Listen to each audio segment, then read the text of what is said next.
Alright, what's good, YouTube? Today we're going to be reacting to a video by Coffeezilla exposing a $300 million scam. This one's probably going to be a good video, a good watch, so tune in. It's also going to probably be a longer video, one of my longer videos, but that'll be okay.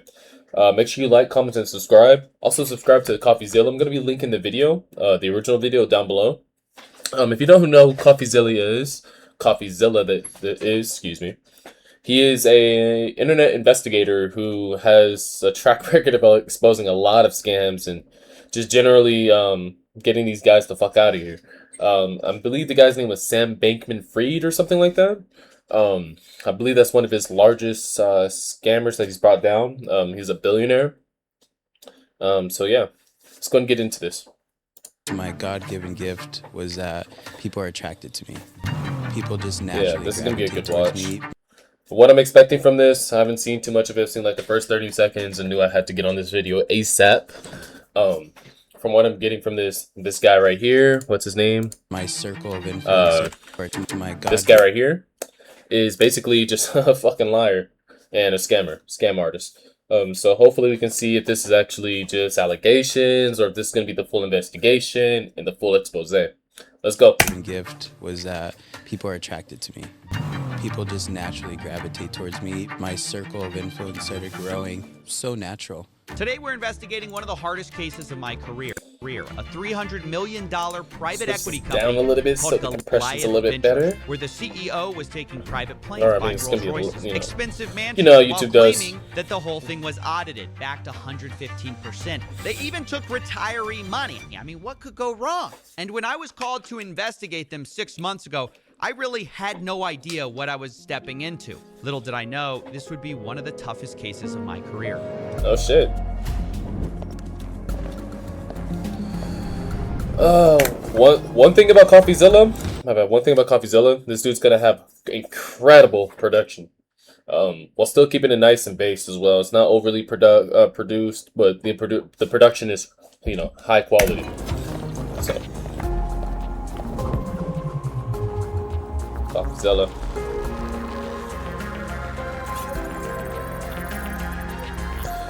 This is one of those guys you want to hope that you're never on their channel, if only for something that's positive. You know what I mean? You don't want to end up on this guy's radar.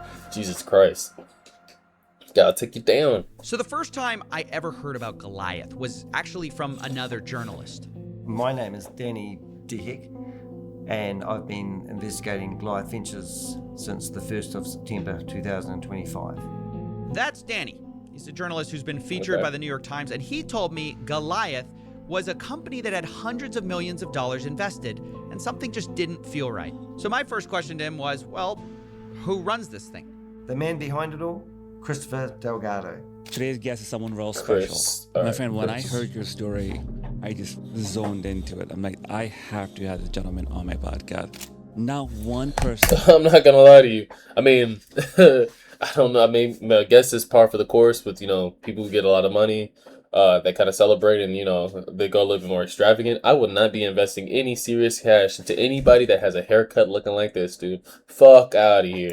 And I do my research. My team does a lot of research. What's the rhymes in the background? And not one individual came back. Yeah, bro. Like, I'm not saying that. Is that Kanye?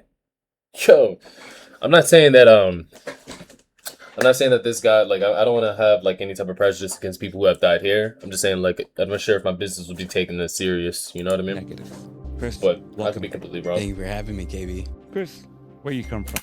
And that's for investors. That's not for a lot. Anyways, what the fuck am I yapping about? I'm originally from California. I'm first generation Mexican American. My mom was born in Aguascalientes, Mexico. She came over here in her early teens. We grew up in a trailer park in Fontana, California. I'm just gonna draw a picture for y'all. Go on social media. I follow him very closely. Here we go, the humble rags to riches story. I mean, I'm rags, not a lot of riches yet. So, hey, maybe my story's coming soon, right? Private jet. You see the celebrities. You see Patrick Bet-David standing next to you at the Yankee Stadium. But you come from a trailer park. Yeah. It's actually, sometimes I look back at myself. I look at the things that I've been able to do and accomplish and where I'm at in life and who But what the fuck do you do? is in my circle and who I can call as friends. And I amaze myself.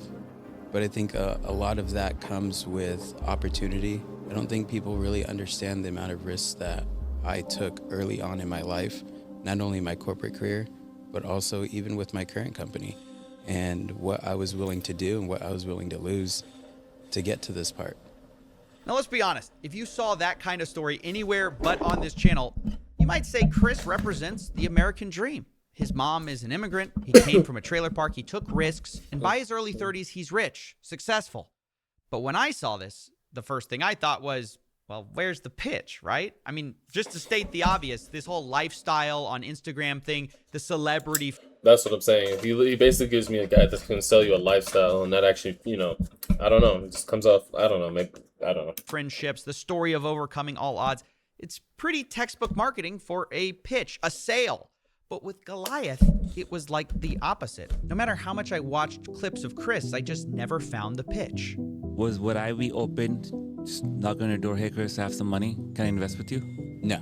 So like a private. Very private. Interesting. My money, more of a consulting, even with Goliath. It's private. It's private. Even if you knocked on our door. You're not getting in, right? Yeah. No. Dude thinks he's we're a Epstein. private equity firm. We only want to work with certain individuals, and we have a very structured model, and we don't want to bring people in that want to change that structure. This is the success behind the company. This is how we're willing to operate and play with you with. And if you don't want to adhere by our rules or the structure that has had tremendous success, then you're just not the right partner for us. So This is a private equity investment company, which means, I've got an investment opportunity. This sounds too good to be true. That is too good to be true. That they kept around the friends and family. They didn't do any public advertising other than Patrick Mendavis' event, I should say. Could make passive income for myself, raise my family, and basically enjoy life. And that's how all these schemes. Yeah, see, once again, this is just the beginning. I don't know too much about much. But him with this haircut, that's more presentable, more professional, giving this his status and the way that he's saying that his company operates. I'm not sure if I would even approach, I don't know. Raise my family. It's sketchy out here, man. Life. And that's how all these schemes grow, is word of mouth. Now, Danny's right here. Goliath was mostly run on word of mouth, and it was tough because of that to find claims early on because this thing was very hush-hush. It wasn't until I found someone who actually was on the inside, an investor, that I learned what this whole thing was about, why people were investing millions of dollars. I got into Goliath via trust. I've heard a lot of stories of other people getting in from trust as well. And it was like a chain reaction. So I trusted someone who trusted someone who trusted someone that knew the director of partner services there, right? Trust can go a long way. I remember the day that I was told about the investment opportunity, and that was on February 9th, 2024. That was the day I was told about it. It's about Tell 2 me years. what the pitch was to you. These guys within this private joint venture fund, they invest the money into liquidity pools. And I'm not going to tell you that I'm an expert in liquidity pools. I kind of knew how it worked. Sure, the returns were crazy, but I thought they were onto something. And there it is. That's finally the pitch we were looking for. We discovered that Goliath is a company managing liquidity pools. And this is something I'm deeply familiar with from my past work.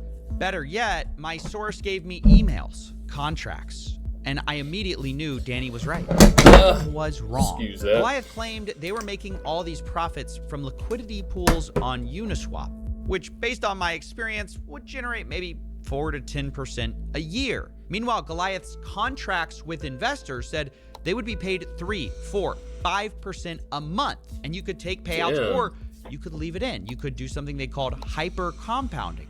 Now, obviously, those numbers don't add up. Goliath would be spending more money than they made. But the Exactly. problem is Goliath is paying out at this point. And so no one wants it to stop. No one except for Danny, who wouldn't stop digging. You need to look into my liquidity partners, because that's where it all started. It's a mirror image of Goliath Ventures. They registered the domain name for my liquidity partners and Goliath Ventures 20 days apart. I think Chris just copied their concepts. Well, let's find out. Let's look at their website. It's dead right now, but pulling an old archive, we do see similarities. Liquidity pools run on Uniswap, allowing you to hyper compound. Then I saw this photo from Danny. That's Chris Delgado with Verlin Santiago, the creator of My Liquidity Partners, who allegedly fled to Dubai. Now, to be clear, My Liquidity Partners was found to be a Ponzi scheme. He took it right away. Bro, all this stuff seems like, hey, we're gonna start at the top, we're gonna make our money, we're gonna ship this over to the side, you guys make your money, we're gonna dip, you guys come to the top, make your money, push it to the side. Yo, what the fuck, bro? I can't keep these weasels out of here. But who am I to be hating? I mean, bro, came up on a lot of money. I just don't think that you should be stealing it from stealing it from the poors like me, or the poverty. I'm not poor, but poverty people, you know. Could it be that Goliath was stealing another person's playbook? We all want to be billionaires. I don't think I'm going to get my billions from stealing from it, you know? I don't know. And operating it as a private equity firm? I mean, it's obviously a big accusation to make. So I started digging through my old Ponzi cases and found another link, Trader's Domain, a Ponzi scheme I investigated years ago. I had all their insider emails, and I found within them Chris Delgado. He was emailing as a special investor, trying to withdraw $1.3 million from a collapsed scam. And this is when all his old claims about taking risk came back to me. I don't think people really understand the amount of risks that I took early on in my life, not only my corporate career, but also even with my current company, and what I was willing to do and what I was willing to lose to get to this part. See, that's another thing. I do want to, not to give him the benefit of the doubt, but I imagine that literally to get to a certain amount of success, a lot of, not saying all, but a lot of values do get thrown out the window, right? It's a dog-eat-dog world, and I mean, that path to success is not an easy one, I'd imagine. So, I mean, I understand the risk-taking and things of that nature. I'm just kind of torn on it because, yo, you once again, we're all trying to get out of this barrel, dude, and we just kind of fucked up a whole bunch of people's lives. You know what I mean? Like, yo, at what point do you just say in the investigation, I'm hey, this is not right? 99.9% sure this is just a Ponzi I don't know. scheme worth hundreds of millions of dollars. Chris is already involved with some. The numbers don't make sense, and so I'm thinking, clearly, I'm going to make a video, right? But that's when the first lawsuit dropped. I have been sued in America, and the dumbest thing I could ever do is turn up in America. Hello. Dallas, what up, baby? They're going to try to bury you financially. I'm already buried financially because that's the crazy thing. In the lawsuit, my take on it is they're trying to tell me to back up the bus and scare tactics. Around about early October, Christopher tried to serve me. So do you realise that those papers are from a company that has stolen $500 million from American investors? Hey, Danny, I have no idea about that. You might be 100% correct, Danny, but I've got no control over it. Yeah. So I've just got to give them to you. Yeah. Yikes. Well, Yikes. I got to figure out what I'm going to do next. I'm telling you, bro, this dude's production, dude. Yo, I need... Oh my gosh. Problems, Maxwell. Like, I got one more time, chat. Just to shout him out. Coffeezilla. I mean, I'm surprised he's barely, coming up on 5 mil. Way more than I have. Dude deserves like 25 mil at least. He does the Lord's work. I don't even know if it's Christian or not. I mean, obviously do your thing, but yo, this production quality. I mean, this feels like YouTube Premium quality stuff, and this dude's literally doing stuff that I don't see the FBI and other people doing. It's not on headlines, I mean, maybe, but not like him. Jeez, Coffee, don't tell me you brought a lawsuit into my bar. No, dude is literally the fucking goat. I might get sued. This whole complaint, they sued Danny, and now everybody's freaking out. I mean, if they make a lawsuit, I doubt you need the money compared to what I can give. But bro, I would not mind starting a GoFundMe for this guy and his channel if it ever came to it. Just literally rally up the internet. Let's get behind them. Take these sharks down. Of course they're freaking out. Have you seen this guy's building? Chris has a lot of money. Well, yeah, obviously, and that's the problem. I can't afford to get sued right now. But what am I supposed to do? This ruins everything. You can always report it to the government, not release a video. You don't think that'd work? In this era? The odds are based... Now you're saying odds. What are the odds that would be successful? I mean, shit. Let's see. Zero. Coffee, I don't see how you have any other choice. sorry to interrupt so much, but that is something that is very important. I think it is important to also not only just make content out of it, but it is important to report these type of people and these type of things, similar to what Gideon, the predator catcher, does. It's not just about making the content, bro. You got to get these guys packed the fuck up out of here.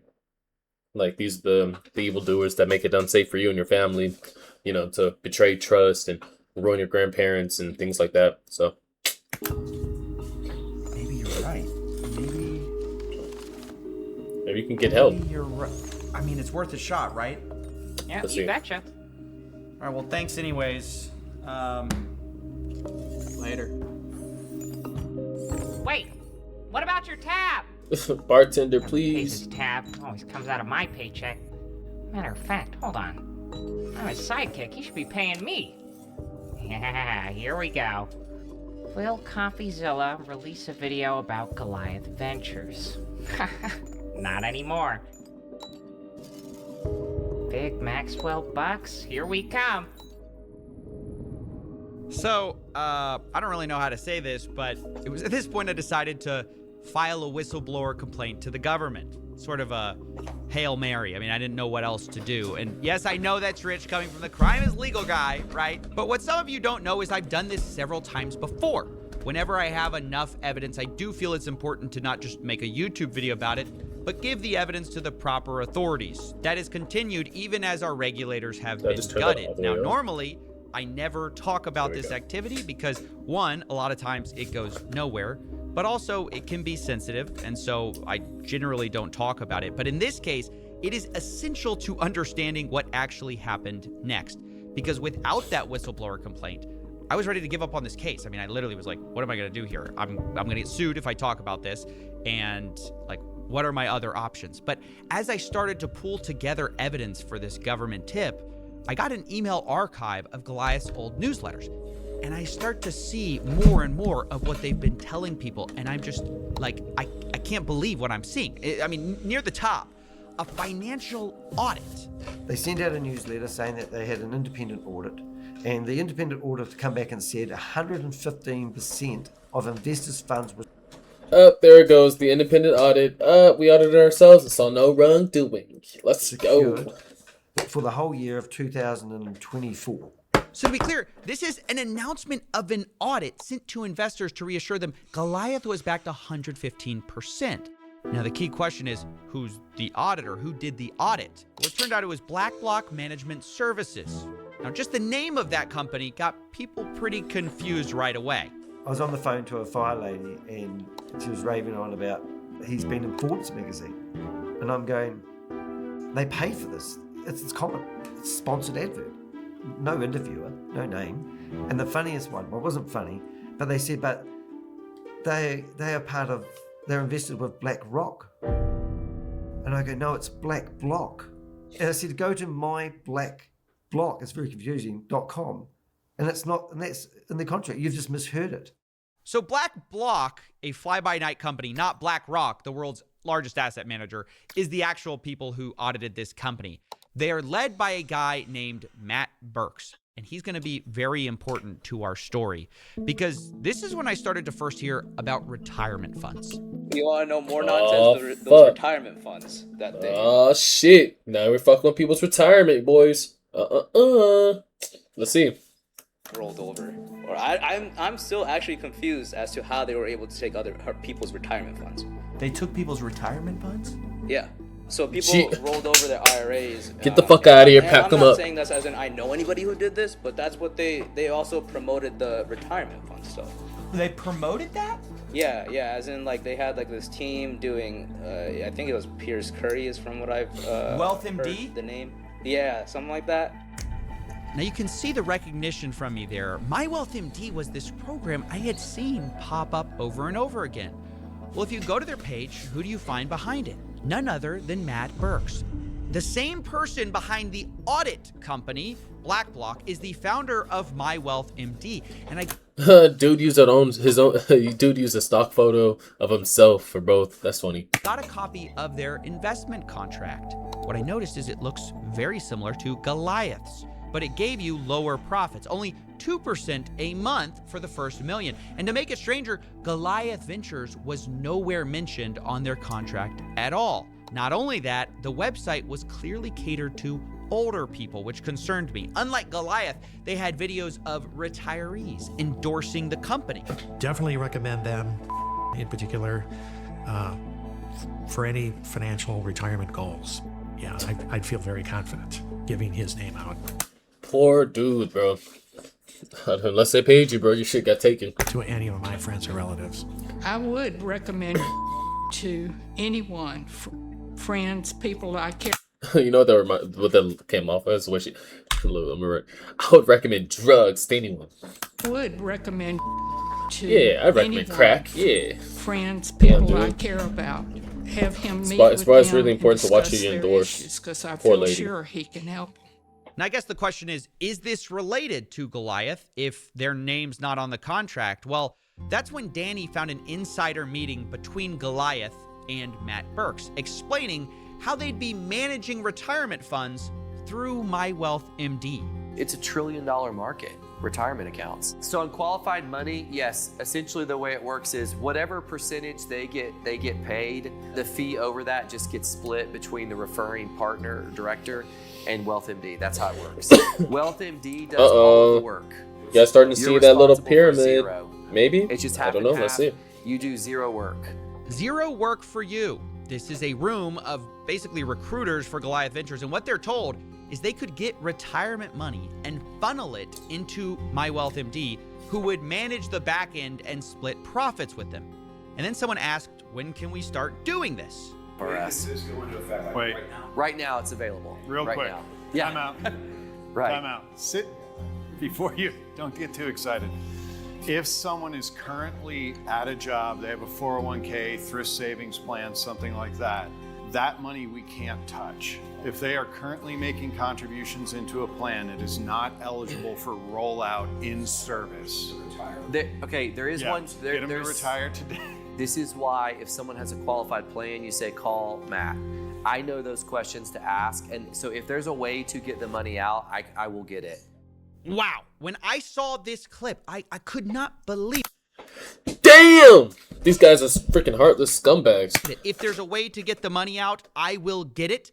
I mean, they were scheming to get retirement money, which types they could legally get. And from the testimonials on their website, it sounds like they did that. We would meet yearly, and usually every time I came in, it was a pleasant surprise. The accounts going up, or they would find new accounts out there that I could transfer funds from one account to another and make up bonus money. So there was those kind of surprises, but and there was a lot of them. So yeah. Is this not completely insane? They were hunting down retirement accounts to add to Goliath, and the same guy running the retirement money is auditing Goliath and saying it's back to 115%. Now at this point, I finish my whistleblower report and I send it off to the DOJ program on October 24th, 2025. And I'm nervous because even on the best days, it's an uncertain thing. It takes forever. But I know that Chris Delgado is very well connected. I discover he's donated to key figures. He went to the White House. And guess who he met? FBI Director Kash Patel. Oh, bruh. Oh, no. You are so fucked. Why did it have to be Cash? I mean, of all the people, the one guy I've been talking about for months about Epstein, you don't think he actually saw those videos, right? Coffee, I don't know. You might be on a fucking playlist somewhere in somebody's office. Coffee. It's a side channel. Nobody cares about the Epstein files. Well, these Okay. videos have like a few thousand views. 1 million views. Yeah. Yeah, you're fine. Don't worry about it. Okay. Well, if you think so, I mean, I'll trust you. I just because it actually gets worse than that. I mean, the worst part is that it doesn't stop there. He kind of, said that he might have Kash Patel in his pocket. I have heard statements from Chris where he reckons that he's got Kash Patel in the bag. What does that mean? That means that he thinks that if he gets in the shit, that he's got Kash Patel. You just have to imagine my morale on this case. It is at an all-time low at this point. I mean, let's look at the facts. Chris has retiree money. Supposedly, he claims he has Kash Patel. And what do we got? Well, Danny is getting sued by Chris. He's already broke. I'm being sued in a separate case. I'm trying not to go broke. And I'm thinking, we can't do this. This case is literally David versus Goliath. The deck is stacked, except instead of David, we That's funny. David versus Goliath. That's how I literally see on the paper. It's crazy. have Danny, and instead of Goliath as a giant, he has frosted tips and a few $100 million. Right? Or at least we thought he had a few $100 million. We weren't exactly sure. I mean, soon we learned he probably wasn't as liquid as we thought. Ponzi schemes have a way of doing that to you. We heard from numerous sources that some people weren't getting paid in November, and then later on we found out that it went back to October, that people had actually started missing their dividends. So this is honestly the nightmare scenario that we were always trying to avoid, because when payments freeze, this is when it starts to hit the retirees, the investors, the hardest. They start to panic. They genuinely thought this thing was audited, backed. They were told that. And then they're scared to talk now too, because make sure you Danny's moisturize your lips, boys. So at this point, it's November 2025, and I feel like I don't know what to do. So I just reach out to Chris Delgado. I don't know if I'm going to do a story, but I demand to see the Black Block audit details. Chris responds. He can't show me because he says that auditor is a witness in his case versus Danny. I ask how much money Goliath manages. Chris responds, hundreds of millions. Finally, I address the delayed payments. Chris claims he had to freeze the funds for a full forensic audit, and then says that they're actually going to be resuming. The next payments would come December 15th. Now, I was kind of surprised because that was only in a month that we'd find out the truth. Unfortunately, I later learned this is also what the investors were told. I think that was just pulled out of his ass to make sure it wouldn't be awkward at the Christmas party. Which we had people inside the event who had got through the security and were filming the inside of this event with Jason Derulo. This was like a big $5 million event that was just over the top. The people that we had in the event were telling us that it was no expense spared. Meanwhile, all money was frozen. I think it was on the 12th of, no, maybe the 10th of December. And then Christopher took off back to Dubai on the 15th of December. And that was disgusting at that time. So right before payments are supposed to come out, they have this big $5 million party with Jason Derulo. Investors are feeling good. And then, of course, the 15th arrives. Nobody gets paid. And, I don't know what to do. I feel terrible for people. But at the same time, nobody's talking. There's still this threat of a lawsuit. And I've contacted at least probably 100 people for this story at this point who had money in Goliath or knew about Goliath. And basically almost all of them are terrified or embarrassed. And at this point, I'm wondering if I can't get people on the record, how else can I establish from 99.9% to 100% that this thing is just fully fake? And that's when I did some more digging. Specifically, I wanted to focus on a certain map I had seen. This is a map of Goliath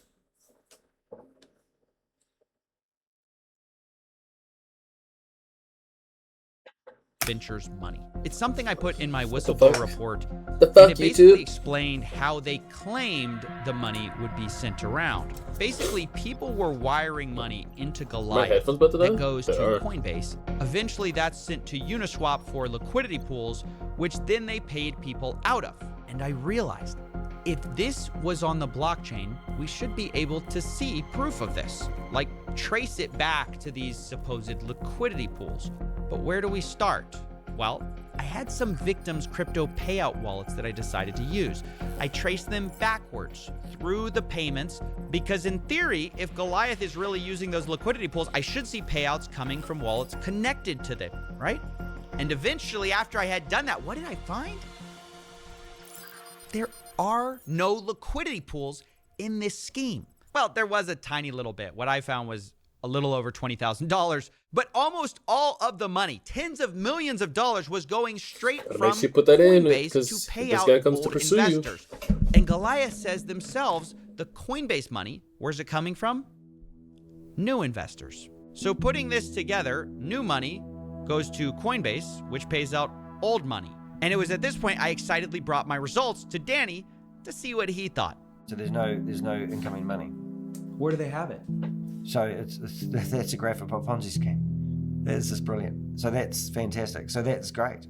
I mean, that there is that's just everything they have said has just been. You can tell that guy's devastated, bro. Just undone very simply, which is it's actually quite disturbing. That. Why do you say that? Well, they've just lied to everybody. They've just said that they were doing something, and we've been. I'm not. Dude, are they? Is this not in a real room? I can't tell. Like, I can't tell if this is green screen or what. So clever. And all Sorry, of a sudden, they've been telling everyone they've been doing. I'm just looking at the his hair and somebody stuff like told that. me to say, oh well, you know, It's all this fuzzy at the doesn't make top. enough You can't money really tell, to but do the type of appears a little liquidity fuzzy. that I don't know if that's And clipping here or if we it's are, green we've just got a screen. graph in Plus, front you can of us kind of here tell with this table in the where hands. It just shows. There's no. I mean, it's got to be, there's right? no trade. It's It's fucking a got to straight be. Look at the Ponzi scheme, fucking right? backdrop. By now, I had all the pieces. I had the pitch, I had the proof, I had the Ponzi. I had done my best to report this thing, but people are not being paid at this point, and I don't care anymore. I mean, I'm going to go public. Whether I get sued or not, I've done my best to do all the due diligence I can. And so it was at this point I start writing the story.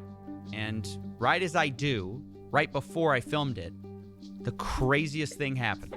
Orange County man charged with running a multi-million-dollar Ponzi scheme posted $1 million bond earlier today. The Justice Department says Christopher Delgado stole more than $320 million. Nah. So I guess FBI did a little bit of homework. I guess the FBI, Cash Patel, was not fucking with this guy's cash. But instead of investing it in cryptocurrency, he pocketed the money. And only we were That's there what to happens ask him when about you- it bro. as he left the federal courthouse. Mr. Delgado, West 2 Investigates. Can we talk to you about the charge against you? West 2 News was the only news organization outside the federal courthouse as Christopher Delgado left the building. An ankle monitor now installed to track his whereabouts pending trial. You can contact my counsel. Have a blessed day. Meanwhile, Delgado left the federal courthouse Wednesday in a Rolls-Royce. You cannot imagine my shock when I saw this. Christopher Delgado was charged with running a $328 million Ponzi scheme. And almost better than that, immediately afterwards, I found out that the lawsuit against Danny got dropped in full. And this is where I really have to say, I have no clue, honestly, how much or little That's really good for Danny, bro. That's really good for Danny. of my whistleblower report was used. I give full credit to the team who actually investigated and charged Chris for chasing down the facts. However, what I do know is that Danny was a massive help to everyone. The amount of information this guy dug up, along with his team he calls the Avengers, is just staggering, and I really have to give them credit. But honestly, if it hadn't been for me trying to get this whistleblower report, this video probably wouldn't have existed. I would have dropped the case for sure. It was only chasing down those last things, trying to prove this, even though I knew there was really nothing I could do, that drove me to get to this point. And given that Danny was such a huge part of that, I'll link his Ko-fi account if you want to support his work. He didn't ask me to say this. I'm doing it because I happen to know that financially he's not doing amazing. Let's just say investigative journalism, when you're being sued, is not very easy and you need lots of support. But honestly, this whole thing felt surreal, and I knew Danny had to be my first call when I heard the news. Danny DeHeck, we finally got the news that Chris Delgado got arrested today. You were the first person I had to call. What was that like emotionally? Well, I didn't absorb the information. It was just like, it was just ridiculous. I did have a lot of interesting parts because I was talking to Homeland Security at the same. I feel so good for this guy, dude. I feel so good for this guy. Like, imagine you're just trying to do good, bro. You're just trying to do good. And they didn't know he'd been arrested, or that it was. They couldn't provide me any information about the arrest. And I said, "Well, I've got the document here." Because he rang me because I gave him the actual court filings, and he said, "We haven't got that yet." How did you get it? I said, "I could tell you, but I'd have to shoot you." It's unbelievable. I'm shocked. They never move this fast. So John, who heads the investigation, said he's been investigating for 20 years, and he said this is the fastest that they've ever got an indictment done. It always takes, Danny, let me tell you, it always takes years. Yeah. Even you were just... That's literally... I was just interviewing I don't know if I said this specifically earlier in the video, but literally that's why so many people are more hesitant to report these type of crimes, bro. Shit barely happens. Like, it's literally has to snowball into a problem that they can't sweep under the rug for something to happen. A lot of the times. I mean, we hear storylines about this stuff happening damn near every day, sure, but just how much do we not hear about? That's what I'm getting at. A moment ago, stories like these, and we were both talking. This is never gonna happen. When I found out, I actually burst into tears, mate. I'll tell you. Even when I got back to New Zealand, my partner was taking a photo of me walking through, and I just burst into tears. It's just hits you like a ton of bricks, this sort of stuff. And even just before we talked to you today, I've just found another lady that's in Canada, 230 odd thousand, put $100,000 in, sold her house, put the proceeds of her house into the investment, bro, and also put some credit card money in there, and now she's just realised it's a scam, and she doesn't feel like she's got anyone to help her. It's brutal. This has affected so many lives so negatively. I'm so happy that he's getting charged as he should. I mean, hopefully the investigation comes up, and I mean, obviously we hope that no fraud was actually going on, but from the looks of it, looks like there's a shit ton, and if that's the case, send this guy on his fucking way.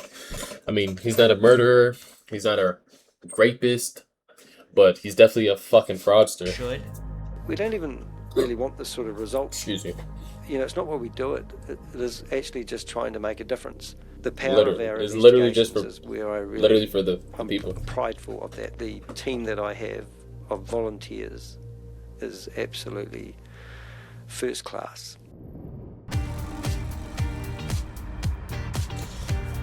Sounds like Robot Buddy owes my boy Coffeezilla some money. I can't believe we got it. We got it. Oh yeah. Mm-hmm. Yeah. What are we celebrating? The bet finally paid off. Yeah. Wait, you knew about the bet? Of course. What do you mean? It's your idea. Go all in. Okay. All right. I wasn't expecting you to be so cool about it. Cash came through. Cash came through. That's what Wait a minute. I see a Texas. Is coffee from Texas? Talking Gotta about. do my homework. Right. Gotta do my homework. I've been making fun of him for a long time. Saying, but they got him. They got the arrest. Wait. What? Chris Delgado. They got him. Oh. Oh no. You pulled it together. I'm proud of you. Hold on. I gotta make some calls. Hey, yeah, you take whatever call you need, champ. You take whatever call you need. No, yeah. Yeah, no, the deal's off. The deal's off. Pull out. Pull out now. Oh, He jumped into the gut. Wait, are you crying? I can't cry. You know I can't cry. I'm very sensitive about that. I thought you'd be so happy. You sold me out. You knew the whole time, didn't you? What happened to crime is legal? That was last year. I mean, this is, you know, I guess they catch some of them. We were wrong about that a little bit. I'm ruined. Crime is partially legal. I'm gonna have to sell my figurines. Curse you, Cash Patel. Why? Why? Well, well, well. You've made it to the last part of the video, but not the end. This is the part where we watch all the fine folks at patreon.com/Coffeezilla who make this show possible. Coffee, let me see if this is actually worth watching. We don't chill out to private equity. Actually, you know what? Fuck it, I gotta do this in here. Because of you. And actually, we have a brand new investigation that just went live related to this video. We actually had a whole new investigation spawn. I don't know about 2 minutes of it. So what we're gonna do, let's give a little soliloquy. So obviously, hopefully this Chris guy goes through the proper channels he needs to go to end up in a cell where he deserves. If he's been over here frauding people out of their retirement, not only their retirement but retirees, dude, you're a total fucking scumbag. Your whole organization. Once again, I'm not saying that committing fraud. It's gonna be such a, I don't know. It's a risky take, but I mean, defrauding the government and defrauding like large corporations is a little bit different than defrauding your straight neighbor. Even with the government, we're paying taxes for that shit, dude. So I don't know. This is just literally some guy or a group of people reaching into your pockets, manipulating you, misguiding your trust, and stealing from you to run off into a fairy tale. And not even their employees were getting paid. From what I understand. So that is my take on it. I think this guy's a fucking goober, a little fucking loser, you know what I mean?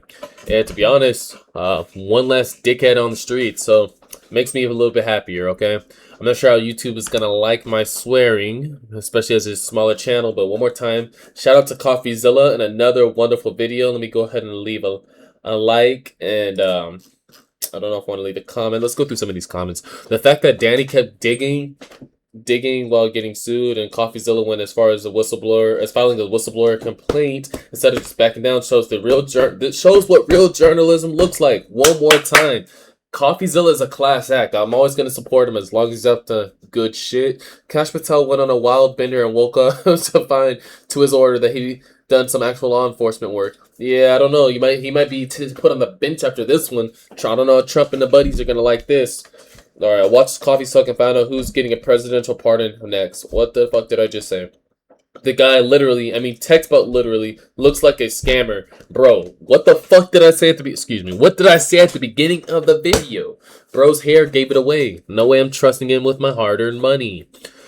No, my favorite robot bartender is a degenerate gambler. No, that's a good one. Danny Dehek deserves more subscribers. He is our chaotic good hero. He's on YouTube, He's on YouTube Live practically every day and gathering data and disrupting these alleged scammers recruitment calls. Bro works hard. I really want to see, does he have the channel in here? He does not, but I need this. Let me see if he has Danny's video. No. That fucking sucks. But one more time, guys, my name is Infinite Ghost. It's been a pleasure. $300 million scam has gone down. Let's see if this guy gets actually arrested and convicted of these crimes, and hopefully Coffeezilla has updates as they come. Leave a like, comment, and subscribe. I'm trying to get to 1,000 subscribers by the end of this year. It's month 5, and honestly, I've uploaded 4 videos this year, so we're gonna see. But I'm gonna be much more hard on not hard on myself, much more adamant about getting this type of stuff out. So please like, comment, and most of all, subscribe. It's been a pleasure.